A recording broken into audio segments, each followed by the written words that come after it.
elogiando, se o Cudê estivesse fazendo na mesma proporção de o Mancini, elogiávamos os três, tá? Então, nós precisamos falar agora que o Luciano Dias vai contar tudo da vitória do Cruzeiro para cima do Santos. Veja aí. O primeiro lance de perigo aconteceu com a novidade na escalação do Cruzeiro. Mas Rafael Bilu mandou para fora. Para piorar, o atacante sentiu uma lesão neste lance e foi substituído aos 7 minutos. No lugar de Rafael Bilu, entrou um jogador criticado, que não havia feito nenhum gol na temporada, mas quis o destino que ele se transformasse no nome do jogo. Wesley, a contratação mais cara da era Ronaldo no Cruzeiro, aproveitou o cruzamento do Ramiro para inaugurar o marcador. A resposta santista foi com Mendonça, que pegou de primeira, mas Rafael Cabral fez grande defesa. O Peixe voltou para o segundo tempo com mudanças. Uma delas, o garoto Ângelo, que aproveitou o passe açucarado de Marcos Leonardo para deixar tudo igual. Mas 4 minutos depois, o Wesley apareceu novamente. O atacante aproveitou o rebote de João Paulo para recolocar o Cruzeiro na frente. Hoje eu fui feliz fazer 2 gols e sair com os 3 pontos, que é o mais importante hoje para o Cruzeiro, manter essa sequência de vitória, que é o patamar que o Cruzeiro está voltando, que não deveria ter saído. O Santos tentou ir para o abafa, principalmente com a bola parada, mas a festa foi mesmo azul. Final no Independência, Cruzeiro 2, Santos 1. Foi a 3ª vitória seguida da Raposa no Campeonato Brasileiro. Não fizemos um bom Campeonato Mineiro, mas quem está no dia a dia, quem conhece os jogadores, quem vê a humildade, o trabalho, a dedicação de todo mundo, como é um grupo fechado, que um ajuda o outro, torce pelo outro, a gente nunca teve dúvida de que a gente iria começar bem o campeonato e, obviamente, isso tem que se manter para que a gente faça um grande ano. Mas, mais uma vez, agradecer a torcida, foi impressionante, e a entrega dos jogadores tem que ser isto, porque podia ter ficado 2 igual, 3 igual, foi um jogo muito intenso, mas é isto, é sabermos sofrer, darmos as mãos dentro de campo e perceber que o jogo tem 90 minutos e irmos atrás com tudo. A gente tem que continuar trabalhando, continuar confiando, acreditando nesse processo de melhora que vai gerar um resultado, vai gerar. Vários jogadores individualmente já melhoraram a performance técnica e isso é uma busca de evolução. Olha, o que acontece é o seguinte, o Rafael Cabral disse aí sobre entrega, esforço, dedicação, grupo fechado. Entrega, esforço, dedicação, grupo fechado. Aí você pega o treinador que executa o trabalho e organiza o time em muito pouco tempo. Fazendo, eu te falar arroz com feijão, dá a impressão que a gente está meio que desmerecendo, mas não é. Não inventando, né? E o trabalho está aí, o início do trabalho. Tá? Eu estou falando até agora, viu, gente? Eu não estou projetando, eu estou falando até agora. É que o trabalho que foi feito até agora, os jogos do Cruzeiro até agora, mostram uma possível evolução. Já evoluiu, mas evoluir para ainda melhor. Temos que lamentar, esse sim, tem um grupo pequeno, menos qualificado que muitos times que vão brigar ali na frente e tal, mas ainda assim compensa com tudo isso que o Rafael Cabral falou e que o Pepa vem nas coletivas explicando muito bem também, Valu. É mais um jogo muito difícil, né? O Cruzeiro não vai ter nenhum alívio na tabela do Campeonato Brasileiro. O Pepa disse bem na coletiva, acho que se dentro das circunstâncias do que aconteceu na partida, o jogo ficasse empatado, não seria nenhum absurdo, só que o Cruzeiro, as 2 oportunidades, o Cruzeiro até finalizou menos no alvo do que o Santos, mas aproveitou. O Cruzeiro finalizou 3 vezes no alvo e o Wesley acabou fazendo os 2 gols. O time do Cruzeiro muito organizado, especialmente nos últimos 15 minutos também, quando o Santos tentou acelerar mais o jogo nas pontas. O Santos tem, para variar, né, jovens talentos muito promissores para o futuro, me surpreendeu. O Santos causou problemas para o Cruzeiro. O Cruzeiro ficou menos com a bola no pé do que contra o Grêmio e contra o Red Bull Bragantino, mas por quê? O Santos marcou muito forte, uma arrancada muito importante do Cruzeiro, essa 3ª vitória seguida e, repito, um time muito organizado, onde os jogadores são realmente solidários. Fica que, realmente, acho que ninguém precisa de pensar que o Cruzeiro joga o melhor futebol do país, longe disso. Mas acho que também não custa nada, às vezes, os técnicos terem um pouco mais de boa vontade. O Odair Helma, assim como o Renato Gaúcho, muito feliz na sua colocação quando disse que o Cruzeiro não construiu para os gols. Primeiro gol são 5 toques do Cruzeiro sem sequer alguém do Santos encostar na bola, né?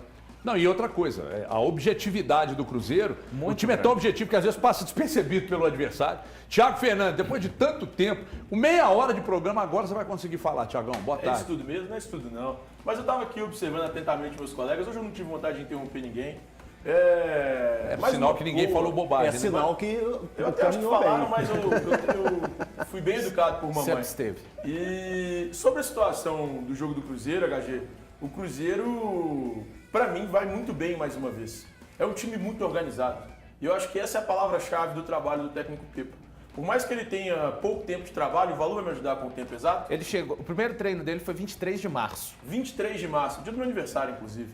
Então, presente para você. Um presentaço. Menos de 2 meses de trabalho do técnico Pepa e ele mostra muita organização. Não precisou de muito tempo, né? Não precisou de 5 meses, igual outros treinadores precisaram ou precisam, para uma suposta invenção aí de uma possível evolução. Em relação ao Pepa, não tem nada disso. O time evolui a cada jogo. A gente vê isso dia a dia. O Cruzeiro mostra a cada partida que evolui e que está de fato em franca evolução. O time vai muito bem, foi muito bem contra o Santos. Por mais que não tenha criado mais do que o Santos em relação ao número de finalizações na direção do gol, é um time que soube aproveitar as oportunidades, se defendeu mais uma vez muito bem, isso é importante frisar. Conta com todos os seus atletas, inclusive com o goleiro Rafael Cabral, que eu já fiz muitas críticas aqui, especialmente porque vinha jogando no Mineiro e fez uma defesaça no jogo na finalização do Mendonça. Então, cara, o Cruzeiro vive talvez ali um dos seus melhores momentos nos últimos anos. E eu gosto muito do trabalho do Pepa e eu vou falar pela 10ª vez pós-rodada aqui já. Pois não. Eu estou completamente pepalizado. Completamente pepalizado. Mas o entusiasmo nasceu e se desenvolveu nesse curto período, né? Porque nós temos que sempre destacar que nós não conhecíamos. E outra coisa, os jogadores abraçaram a causa. Eu acho que isso é o fundamental. Porque se o grupo... O que você quer dizer tá chegando esse português aí, não quero dizer nada, tô falando do Cruzeiro agora. Se o grupo chega um treinador, o Pepa de Portugal, e não acredita na filosofia dele, não abraça, o Cruzeiro não estaria jogando da forma que está hoje. Mas aí você culpa ou exime os jogadores? Não, como assim? Eu acho que eles fazem parte do contexto. Mas quando não abraçam, quando não fecham... Dá errado. Então, às vezes abraça e dá errado. Mas abraçar é fundamental. Isso. Entendeu? O fato de eles não abraçarem, nem sempre é dos atletas a responsabilidade. Vamos e outra coisa, às vezes você abraça... vai ficar pé da vida comigo, mas... O Pessolano, nesse início de temporada, alguns jogadores que chegaram especialmente não abraçaram o Pessolano. Talvez porque eles nem entenderam, não vou ficar... sim. Porque eles nem entenderam o que o Paulo queria. Então, assim, exatamente. Porque nem eles abraçaram o Pessolano. Você sabe que eu tenho uma informação, eu não sei se o Henrique tem, de que a questão do Alisson com o Pessolano, eu tô falando só do Alisson, mas pegando só como referência, tá? Que o Alisson ficava pistola, porque jogava fora da posição e onde ele rendia mais era jogando como volante e tal. E que isso também foi um ponto meio que de ruptura, né? E eu acho que quando o treinador chega e o trabalho... Cara, você teve professor, você teve uma mãe que era professora, El. Sem te conhecer, eu destacava o nome da sua mãe, sem saber que era sua mãe. Em todos os lugares, a professora, dona Cleusa Maria Novaes, eu falava sem saber que era sua mãe. Porque era uma professora que eu aprendi, porque ela tinha uma facilidade, o talento e o dom de ensinar. Exatamente. Eu tive professor que ficava ali, que daí dava aula às vezes de português, de matemática, então ficava 2 horários seguidos, aquela merda. Ficava ali, não entendia nada que o povo falava, nada, porque tem talento para ensinar, tem talento para passar. Fora isso, vestiário é tão importante, que treinadores muito apegados a sistematização, formatação, tática, etc. e tal, com rodagem no exterior, chegaram ao Flamengo e não viraram. Aí chega o Dorival, carinha de vovozinho legal, faz o arroz com feijão, muito entre aspas, e resolve, ganha títulos lá e tal, e depois é demitido, porque não tem grife. Isso. Aí o Rogério tá lá, que eu gosto muito do Rogério como treinador, o Rogério tá lá no São Paulo, a coisa não anda. Chega o Dorival, o time muda. Aí, 5 jogos, cara, sem por perder que nenhum, isso acontece, sabe? Aí a importância de você comprar ou não o trabalho do treinador. Então, mas isso aí é muito importante que você disse, o de levar... Fazer a pessoa entender assim, vou te dar um exemplo como uma sala de aula. Tem professor que entende ali das coisas e pega e faz você se interessar por aquilo e comprar aquela ideia de como é a regrinha da matemática ou do português de uma forma fácil. o que acontece hoje quando a gente pega o comparativo, e estamos fazendo isso, o comparativo Atlético, o comparativo Cruzeiro, a gente vê que o Pepa chegou em pouco tempo, fez todo mundo comprar a ideia dele e fazer aquilo ali se tornar de uma forma simples. E não é de ser uma forma bonzinho. Fácil, não é ser bonzinho. Porque o Turco chegou paizão também. Não, então, o Atlético não jogou nada. Né?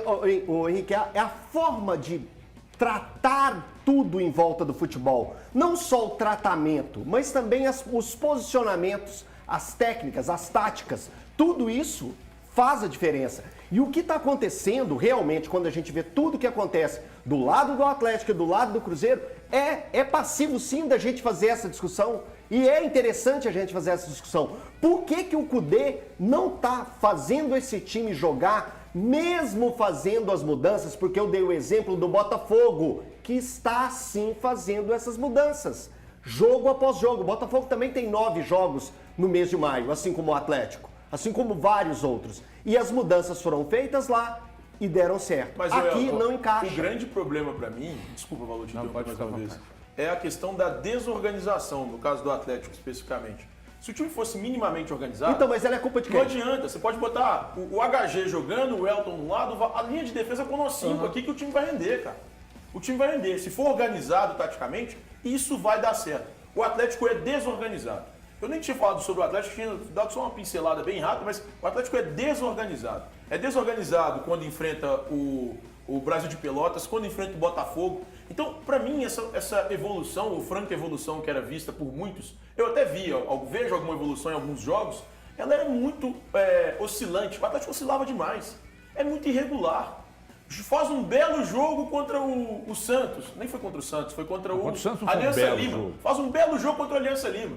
E aí faz um jogo ruim contra o Botafogo. É péssimo. Faz um belo jogo contra o Atlético Paranaense. Faz um jogo ruim contra o Brasil de Pelotas. Esse é o time do Cudê. Oscila bastante. Em compensação, e por outro lado, a gente não vê o Cruzeiro oscilar tanto. O Cruzeiro, mesmo na derrota, a gente elogiou a postura da equipe diante do Corinthians. Se a gente pegar os Cruzeiro últimos... foi bem. Você lembra que a gente falava isso do América, do Mancini? Sim. Você lembra? Antes desse início ruim de brasileiro e das duas finais, a gente falava, cara, raramente o América joga mal. E das finais do Mineiro pra cá, o América tem jogos que o América não está jogando bem. Ô, HG, olha só curioso. Nos últimos 6 jogos do Cruzeiro, a gente pegando 4 do Campeonato Brasileiro e 2 da Copa do Brasil, o Cruzeiro não jogou mal em nenhum. Mal, você pegar e falar, nossa, que partida horrorosa. Ele perdeu para o Náutico, criando várias oportunidades e tendo a oportunidade de matar o jogo contra o Náutico no primeiro tempo. Não podia perder para o Náutico. Aí eu acho que é a exceção. Não, estou falando assim. O jogo que ele perdeu, ele não jogou mal. Mas é uma equipe de série inferior. Tá, eu acho que tem que se considerar, entendeu? Beleza, mas aí é a obrigação do Atlético Brasil de Pelotas. Brasil de Pelotas e passou sufoco. Não poderia passar. Não, mas é o charme. Você não está comparando coisas iguais, entendeu? É o charme da Copa do Brasil. Eu tô falando, você pegando no contexto geral, recortes. O recorte dos últimos 6 jogos do Cruzeiro, eles são bons. Eles são mesmo perdendo para o Náutico. Ponto. Aí você pega o jogo contra o Corinthians, foi igual o jogo. O Cruzeiro até merecia ter saído com um resultado melhor. Lembrando que esses foram os 2 primeiros jogos do Pepa. Exatamente. Oficiais, né? Então, assim, velho, a evolução ela é nítida, é clara e é boa de se ver. Eu só queria destacar um pouco do que eu pude ver no Cruzeiro, tanto na parte defensiva, ofensiva, situações que eu pude acompanhar no treinamento, na Toca da Raposa, que são treinadas à parte. O Cruzeiro hoje tem uma forma de defender e que é treinada, e eu pude observar isso na semana passada, e também quanto os jogadores estão com a bola nos pés. Então, eu vejo movimentos agora que pude acompanhar o treino durante os jogos. E só para destacar, é o coletivo do Cruzeiro, mas tem jogadores individualmente. A linha defensiva do Cruzeiro, que era tão criticada, e eu sempre falava, não é só responsabilidade individual dos jogadores de defesa, porque o sistema hoje ajuda e que laterais realmente o Cruzeiro conta no momento, jogadores fundamentais, inclusive o segundo gol sai dessa forma, né? O Matheus Vital carrega a bola, o Marlon, ele tem um tempo para o desarme. Cruzeiro realmente ajustado, vi evolução também nesse jogo. Agora para o jogo contra o Fluminense, o Cruzeiro vai ter que melhorar algo que o Santos causou muito problema. A saída de bola quando foi apertada, o Cruzeiro tinha que rifar essa bola, o Santos quebrava, o Cruzeiro não conseguiu ganhar a segunda bola e o time do Diniz a gente sabe como joga. Mais de 35 mil ingressos já foram vendidos para a partida de quarta-feira. Deixa eu falar do Aquabit, a gente segue falando